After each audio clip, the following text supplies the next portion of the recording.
सलाम, नमस्ते, सत श्री अकाल। मैं हूं रजा और आप देख रहे हैं रजाग्राफी की अंतर्राष्ट्रीय प्राइम टाइम रिपोर्ट, जिस एक ही वीडियो के अंदर दुनिया की तमाम बड़ी खबरें आपको आसान ज़बान में मैं आपको बताने वाला हूं। दोस्तों, आपको बता दूं कि ईरान के ऊपर पिछले हफ्ते मैंने आपको बताया था साइबर अटैक हुआ। उस साइबर अटैक का खुलासा कुछ इस प्रकार से हुआ कि रिपोर्ट आपकी स्क्रीन पर है।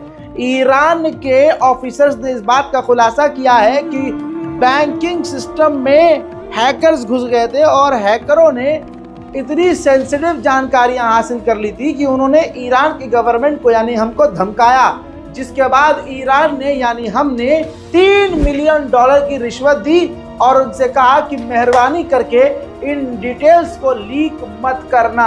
यानी ईरान के इतिहास में सबसे बड़ा साइबर अटैक हुआ जिससे ईरान की गवर्नमेंट सहम गई। उधर अफ्रीका के देशों से फ्रांस और अमेरिका की सेना क्या निकली, चाइना ने सीधा हाथ मिला लिया और खुद पूरा अफ्रीका के अंदर घुस गया। रिपोर्ट आपकी स्क्रीन पर है। रिपोर्ट के मुताबिक मामला यह है कि चाइना ने 50 बिलियन फंडिंग करने का ऐलान कर दिया है कि वो तमाम अलग अलग अफ्रीकी देशों में इन्वेस्ट करेगा और $140 मिलियन खर्चा करेगा वहां के फौजियों को, अफ्रीकी फौजियों को, 7,000 फौजियों को ट्रेनिंग देने के लिए और अपनी फौज को अफ्रीका के देशों में अफ्रीकी फौजियों को ट्रेनिंग देने के लिए भेजेगा। वहीं मलेशिया, ऑस्ट्रेलिया और जापान ने निंदा करी है चाइना की कि जिस तरह से चाइना अलग अलग इलाकों में, खासकर साउथ चाइना सी में समुद्री इलाकों को अपना बता रहा है जो कि इंटरनेशनल वाटर में आता है। वहीं आपको कल भी बता चुका हूं, तमाम मामलों में भारत की बल्ले बल्ले है। अब भारत को अमेरिका ने पहली बार फाइटर जेट F-16V का ऑफर दे दिया है। अब तक के भारत में से सबसे खतरनाक लड़ाकुओं में यह भी खतरनाक लड़ाकू शामिल अगर हो गया तो भारतीय वायुसेना काफी मजबूत हो सकती है। वहीं भारत के रक्षा मंत्री माननीय राजनाथ सिंह ने भारतीय सेना से कहा है कि जंग के लिए तैयार रहो, लेकिन यह नहीं बताया कि जंग किससे है। लेकिन फिलहाल पाकिस्तान तो नहीं, चीन से भारत के लिए बड़ा खतरा है। ऐसे में मोदी सरकार का 56 इंच का छाती कब काम आएगा नहीं पता। मोदी जी तो बुरनोई की मस्जिद में घूम रहे हैं, भारत की मस्जिदों को तोड़वाने की बातें करवा रहे हैं उनके नेता और उनके लोग, और उधर 56 इंच की छाती पर जंग का खतरा मंडरा रहा है ना। कमाल की बात। माननीय राजनाथ का ये अपडेट मौजूद है, तमाम अखबारों में खबर आ चुकी है, लेकिन गोदी मीडिया इसको आपको हेडलाइन में नहीं बताएगा क्योंकि फिर लोग कहेंगे लो लो लो कर लो बात। अभी तक तो कह रहे थे कि खौफ है 56 इंच का, हमने तो मिट्टी का तेल पाला है और वो शेर सच में मिट्टी का निकला है। उधर बाइडन ने खुद प्रधानमंत्री मोदी से बात की है बांग्लादेश के मुद्दे पर और बांग्लादेश के तमाम ताज़ा जानकारियां उन्होंने भारत से भी ली है। उधर बांग्लादेश की सरकार ने भारत को ही वार्निंग दे दी है और मोहम्मद यूनुस बांग्लादेश के इंटर्म लीडर हैं, उन्होंने साफ कहा है कि शेख हसीना को अगर भारत रखना चाहता है तो रखे, लेकिन शर्त यही है कि शेख हसीना को अपनी चोंच यानी अपना मुंह बंद रखना होगा, वहां बैठकर बयानबाजी ना करे। इसकी वजह से हमारे और भारत के रिश्ते खराब हो सकते हैं। उधर नॉर्थ कोरिया ने एक बार फिर से 400 गंदगी से भरे हुए बलून जो है गैस से उड़ाकर साउथ कोरिया की तरफ भेजे हैं।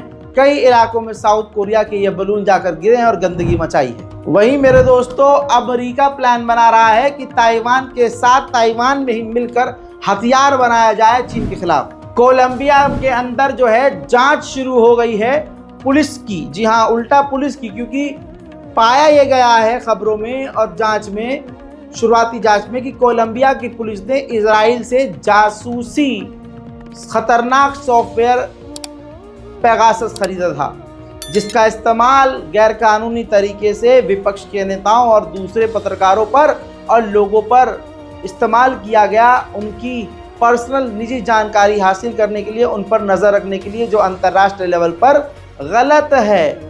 हालांकि दोस्तों, भारत में भी मोदी सरकार ने पेगासस खरीदा। पेगासस के जरिए विपक्ष की पार्टियों के तमाम दिग्गज नेताओं और पत्रकारों पर नजर रखी, लेकिन भारत में शांति है। उधर तुर्की ने एक बार फिर से इराक के कुर्द के इलाके में हवाई हमला किया, जिसमें 3 कुर्दिश लड़ाकों के मारे जाने की खबर है। वहीं मैंने आपको कल बताया था कि पाकिस्तान और अफगानिस्तान के बीच जंग शुरू हो गई है। असल में एक चेक पॉइंट पाकिस्तान अपने बॉर्डर बना रहा था, जिस चेक पॉइंट पर अफगानिस्तान की तालिबान की मिलिट्री ने हमला कर दिया। खबर यह है कि दोनों तरफ से बाहरी गोलीबारी हो ही रही है, लेकिन तोप और मोर्टार भी दागे जा रहे हैं। उधर यूएई यानी अबू धाबी को बड़ी कामयाबी मिली है।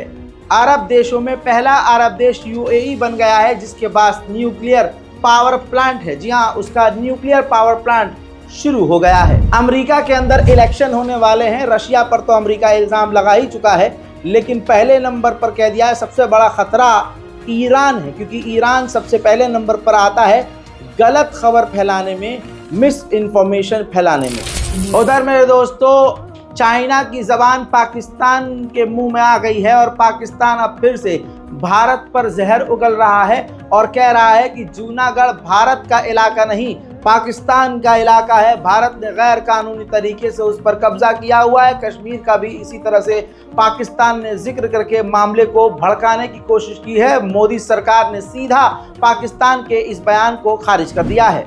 उधर बेचारा पाकिस्तान एक तरफ कुआं एक तरफ खाई वाली कंडीशन में है। ईरान के साथ गैस पाइपलाइन की डील पाकिस्तान पहले से कर चुका है और ईरान अपने हिस्से की गैस पाइपलाइन करोड़ों रुपया खर्च करके बना चुका है। अब ईरान ने धमकी दी है कि पाकिस्तान को अपने हिस्से की गैस पाइपलाइन बनानी होगी, वरना करोड़ों डॉलर का हम फाइन मारेंगे और वो अंतर्राष्ट्रीय कानून के हिसाब से बिल्कुल सही होगा। और पाकिस्तान इस बात को मानता भी है कि उससे चूक ही है। ऐसे में अभी ईरान ने कल ही धमकी दी थी कि जल्द से जल्द अपने हिस्से का काम पूरा कर लो वरना फाइन मारेंगे। उधर अमेरिका बीच में कूद गया और उसने पाकिस्तान को धमकी दी कि अगर तुमने ईरान के साथ अपनी गैस पाइपलाइन को पूरा किया तो आप पर पाबंदी लगाई जाएगी और काफ़ी सख्त सज़ा का सामना करना पड़ेगा। हजरात, उधर पाकिस्तान का नाम इसलिए और ख़राब है कि 88 अलग अलग देशों में टोटल 20,000 पाकिस्तानी कैदी 88 अलग अलग देशों में कैद हैं, जिनके ऊपर रेप, लूटपाट, कर्मकांड, कत्ल इन तरह के एलिगेशंस लगे हुए हैं। यानी लगभग दुनिया की तमाम जेलों में पाकिस्तानी बंद हैं। मेरे दोस्तों, आज आपने अंतर्राष्ट्रीय प्राइम टाइम रज़ाग्राफी पर देखा है। इंशाल्लाह आने वाले समय में अगर आप मेरा दूसरा चैनल नहीं देख रहे हैं, स्क्रीन पर ध्यान से देख लीजिए, रज़ाग्राफी अनस्क्रिप्टेड।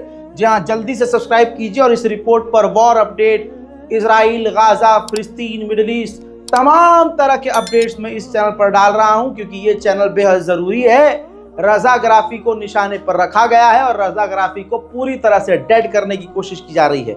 इस वजह से तुरंत कोई भी अनहोनी होने से पहले मैं रज़ाग्राफी अनस्क्रिप्टेड पर अपडेट देना शुरू कर चुका हूं। जाइए, सब्सक्राइब कीजिए और ज़रूर देखिए।